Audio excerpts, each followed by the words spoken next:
Fans, Andrew from AJ Aussie Spurs here. How are we going today? Very balmy and still a very warm evening here in Brisbane, Australia.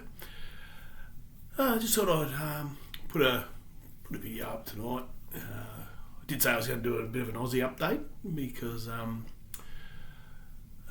this morning, I think it was Watford played Portsmouth, and a couple of Aussies in there, Nestri and Irankunda, who I've mentioned before, and not a new guy, I think I've mentioned his name before, Adrian Segacic, I think his name is, I think you pronounce it. Young 21-year-old who played for Sydney FC out here in Australia and carved up pretty much. He was a super sub. I think he topped their goal scoring list, and he got a transfer to Portsmouth, and he scored the equaliser this morning, and I think they're leading goal scorer, 6 or 7 goals and a couple of assists, I think, this year.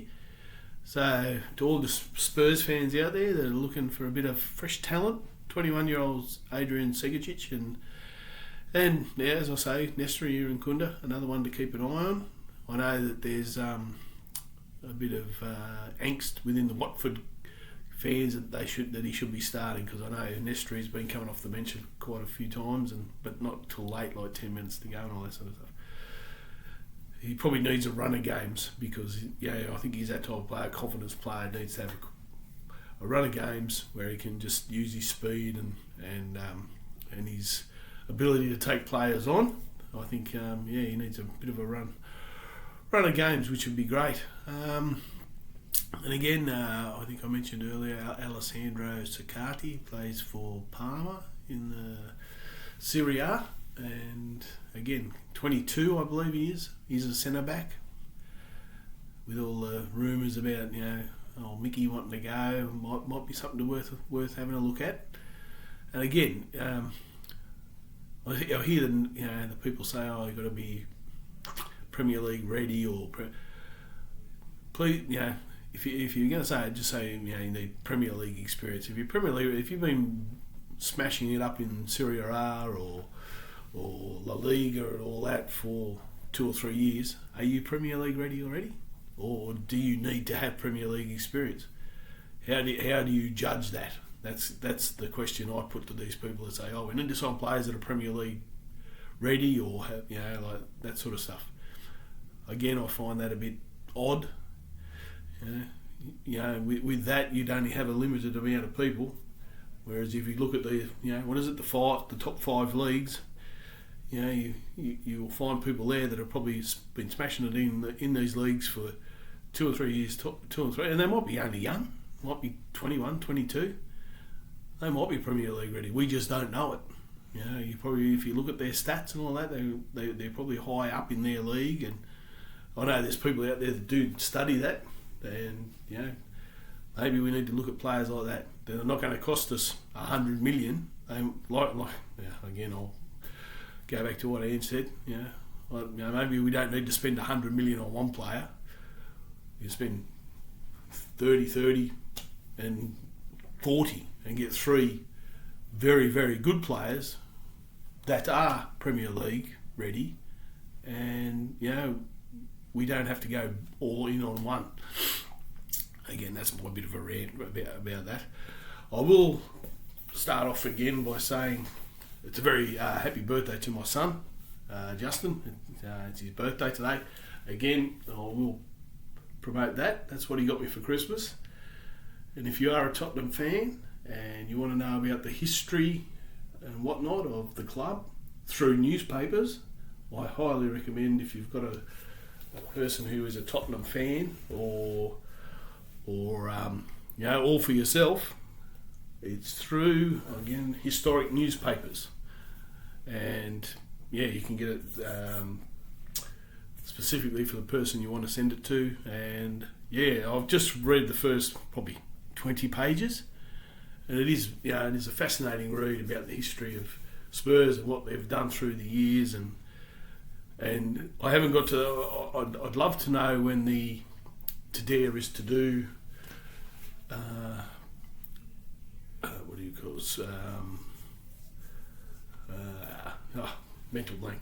The dare is to do the saying. I'd love to know when that came into being. In what year? It may tell me in this if I read a bit further in. But if you've got any suggestions, leave it in the comments, and that'd be great. But just a bit of a review, I guess, of the Dortmund game yesterday. Well, I thought it was a great game, right? And I thought we started quickly. We played the ball a lot quicker, and it was good to watch. And it looked like the players were enjoying it. It was Aussie had a smile on his face. He's geeing the crowd up. And the thing that I find incredible is when Frank started those first, I think it was 5 or 6 games, and I think we were 3rd or 4th, and we were playing like that, and it was enjoyable to watch. Again, I think the players enjoy. You had Papa Matassar and all that sort of stuff. It was good football. I've been thinking about it, and I wonder if he got spooked, to be honest, because he saw Ange those 10 games playing very similar to what he was playing that in against Paris Saint-Germain, Burnley, and Man City, high press, boom, boom, boom.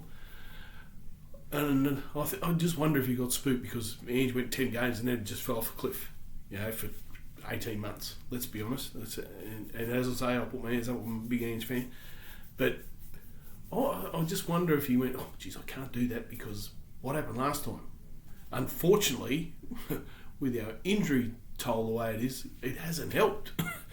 And I think as a player, it would be harder to go from an attacking mindset all the time to become defensive rather than to go from being a defensive player and wanting to attack. I think that's confused the players to an extent, and maybe it does need 12 months. I've been on the, I'll support Frank as long as he's our manager.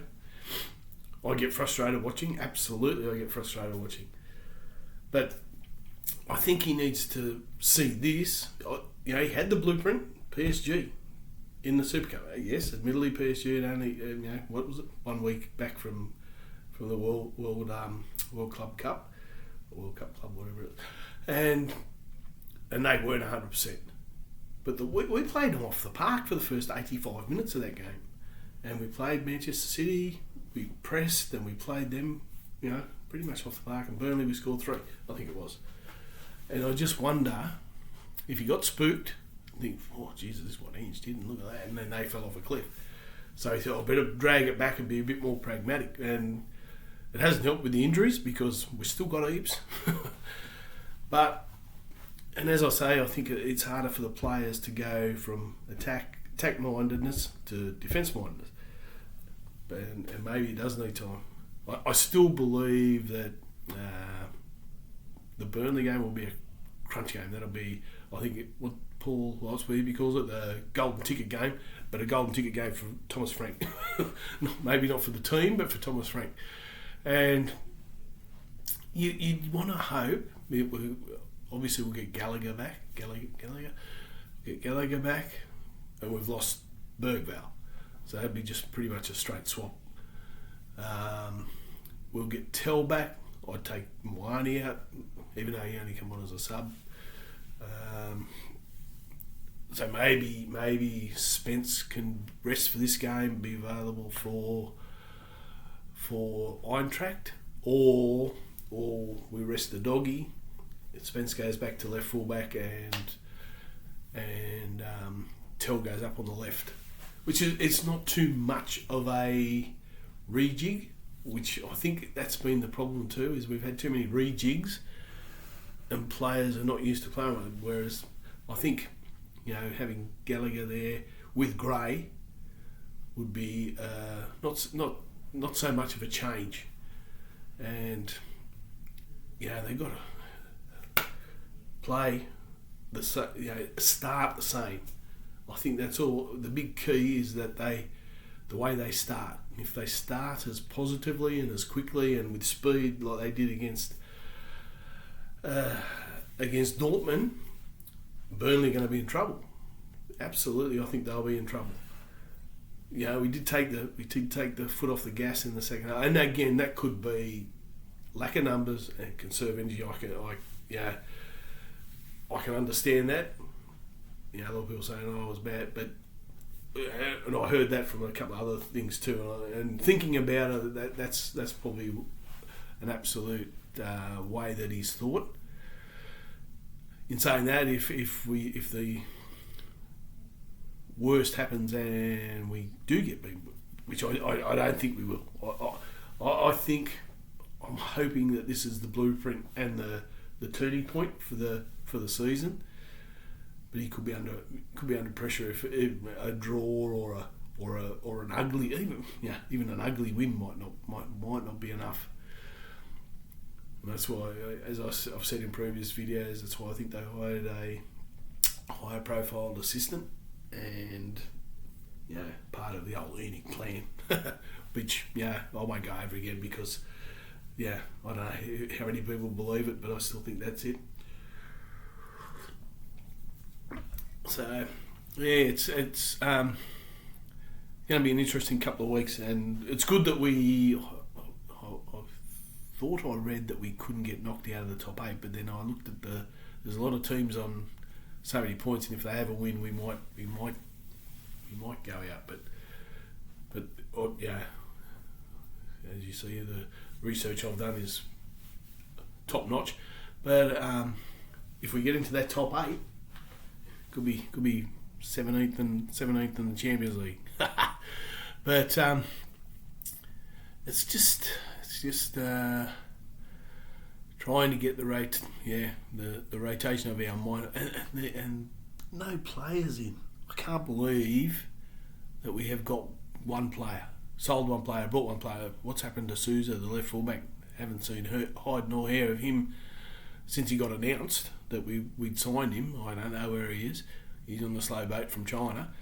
And we've got Gallagher, which, is a good signing. Yeah, okay. Where's the rest? Where are the rest of the signings? And it's just, this new ownership, which is, new way of doing things, promised to fight on all four fronts, which we can only do on 2 now, and there's no investment. It's out here. It's the 22nd of January, and what are we going to get? We're going to get the dregs on deadline day again. Please don't say that. Koala, Randall, see you later. Off you go. You can find a new loan somewhere else, or go back to PSG and sit on the bench over there. As far as I'm concerned, I don't like bagging players out, but it just doesn't seem to be working. So we've got Burnley. I think it's Sunday morning here, 1:00 Sunday morning here, and Frankfurt next week. So again, another busy couple of weeks. I think we get a break after Wide Track. If we get into the top 8, which would be a bonus, we can get some players back, hopefully from injury. Even though they seem to be long term. Well, Richarlison 2 months for 7 or 8 weeks for, or maybe even longer for Bergvall, which is a shame. And but onwards and upwards, and I think. Depending on what narrative you want to say, is it the green shoots, or is it is it Thomas, or did Heitinga, or whatever his name is, did he manage the game for Dortmund? Hard to know, but you could put all the analogy out at green shoots, the 2 steps forward, and all that sort of stuff. Let's hope it is. Let's not worry about the 1 step forward. 2 steps forward, 1 step back. Don't worry about the backward step. Let's just go forward. Get this great club of ours heading in the right direction. Let's make it an attractive proposition for some new owners. I still think that's their plan. The prodigal son to return in the summer. What are the odds for Spurs to really Spursy it and announce that Poch is coming back before the World Cup, just to stuff everyone up. I like to put that out there and see if anyone thinks that that'll happen. I can see what's his name, Charrington. He's probably over in the States talking to him now, and I can just see this. It would be a Spursy thing to do to get him to sign. Fantastic, all on the QT, and then for it to get announced 2 days or 3 days before the World Cup starts, and then it'll be just bedlam. So yeah, it'll be interesting. Oh, gee, that's a bit longer than what I thought, but again, I've probably been waffling a bit. As I say, it's just you want to. I probably should write things down and make it a bit scripted, but I like to try and keep it as unfiltered, unscripted, and whatever it is as I can. Great to see that I've still got 19 subscribers. Got a few shorts that have got some views, which is great. As I say, if you like this content and feel free to subscribe, share it with as many people as you can. As I get behind old Johnny Bethnal Green, Paul the Hotspur Hippie, the only real fan shows, let's say. Do get a bit tired of the big ones. I'll say Johnny, I do actually watch them a little bit, and I do make some comments a little bit, but it's just a lot of waffle. And I heard Johnny say today that one was on, he was streaming for 9 hours waiting for Thomas to get the sack. How do people find the time to do that?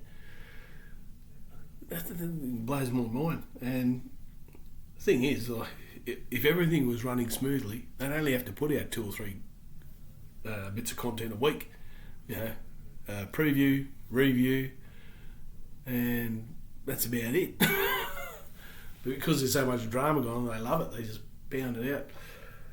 I don't know where they grab these names in about transfer details. My only source of information is X. X or Facebook. There it is. Alright guys, that'll probably just about do it. Probably go a bit long and no one will watch, but that's okay. And just remember, start the hashtag support the shirt, not the suit. Let's do that. Let's get that going. And support the shirt, not the suit, and get these owners out of the ENIC out. Get them out of the club. Get some new owners, and okay, that'll probably just about do it. Come on, you Spurs. Let's go.